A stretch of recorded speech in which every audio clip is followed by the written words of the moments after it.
Well, maybe you sensed it, that feeling that you're being watched. Well, the state has laws against stalking on the books, making it a felony. What if police don't recognize it? And what if it's a complete stranger who's bothering you? Tonight, Joe Conger and the I-Team investigates. Cynthia Verbeff is moving. Her home, she says, has become a house of horrors. I feel that I've lost my mind, I've lost my life. Incident reports from law enforcement tell the tale. Numerous break-ins at the address, vandalism to her car, her motorcycle, her computer. Verbeff believes she's being targeted. Everything, they just went through everything. But sheriff's detectives had little to go on because the vandals, though often destructive, stole nothing. Even from her portable safe, drilled into and torn apart, the contents, the jewelry, remained untouched. Verbeff says her troubles didn't start until she met these two men. One would become her ex-boyfriend, the other was his partner in a San Antonio pain clinic, Dr. John Hall. Very first time I met him, we went to his house on 4th of July, and he told me that because I was already there in his house, I would be the next victim, that I was going to be stalked. Verbeff found the doctor's prophecy to be correct. She suffered months of oddness. Coming in through the front door, and I touch the doorknob, and it just falls into pieces. Lights left on, doors open, furniture moved, her clothes dryer disassembled. Her friends say they noticed the strange happenings. They tell the I-Team they even witnessed a gas oven left turned on. As soon as you walk in the house, you'd smell gas in the house.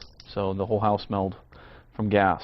So immediately turned it off and opened up the doors. But I mean, that thing doesn't just turn on by itself. And it had been running for a good length of time. Or the time Verbeff and a friend say they were stalked at a mall. I saw him following us to several stores, and I would see the man close to us, looking at us. The girls had the presence of mind to snap a photo with their phone. Verbeff says all these happenings culminated in an assault. The 39-year-old believes someone drugged the food in her home and returned later to rape her. I know something happened to me because a woman knows. She filed a report and was briefly hospitalized with signs of sexual assault. Dr. Hall says what Verbeff describes is known as gang stalking. Indeed, he writes about it in his book, A New Breed, Satellite Terrorism in America. Verbeff is not alone. Others in San Antonio have contacted the I-Team and described similar types of occurrences. The urine arsenic is above normal. We shouldn't have arsenic. Linda Johnson says someone poisoned her water supply with heavy metals in northwest San Antonio. Then there's her story about the bracelet that went missing, then reappeared. Police, she says, have stopped listening to her.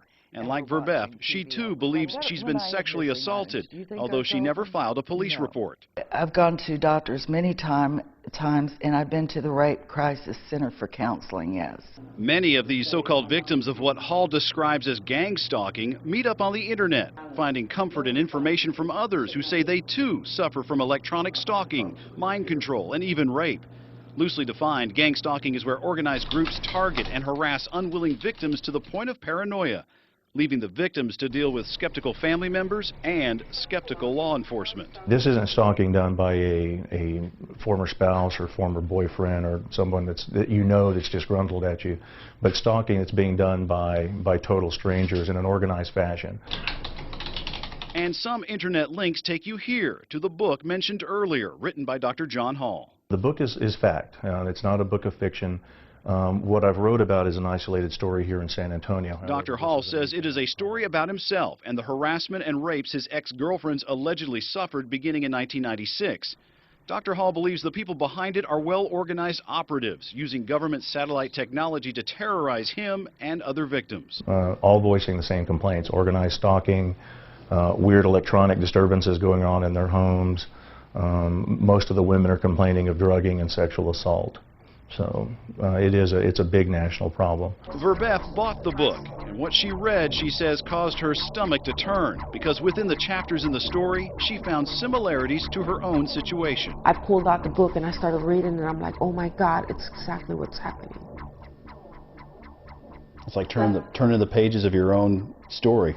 Everything. Remember the doors, windows, even the clothes dryer taken apart? Page 35, third paragraph, talks about reassembling appliances. The drugged food and rape? Page 52 talks of concealing Rohypnol, the date rape drug, in drinks and food. The account in Hall's book is chilling, and the I-Team uncovered some truth to his story. San Antonio police reports indicate there was a rape reported in 2007 in the same quad of condos where one of Dr. Hall's girlfriends supposedly lived. San Antonio police say the condo rape remains under investigation. And Bexar County detectives say Verbeff's assault remains open as well. And although there are some interesting connections to Dr. Hall in the book, law enforcement won't and cannot say if Dr. Hall is even a person of interest. The I-Team thought the similarities were striking and asked him.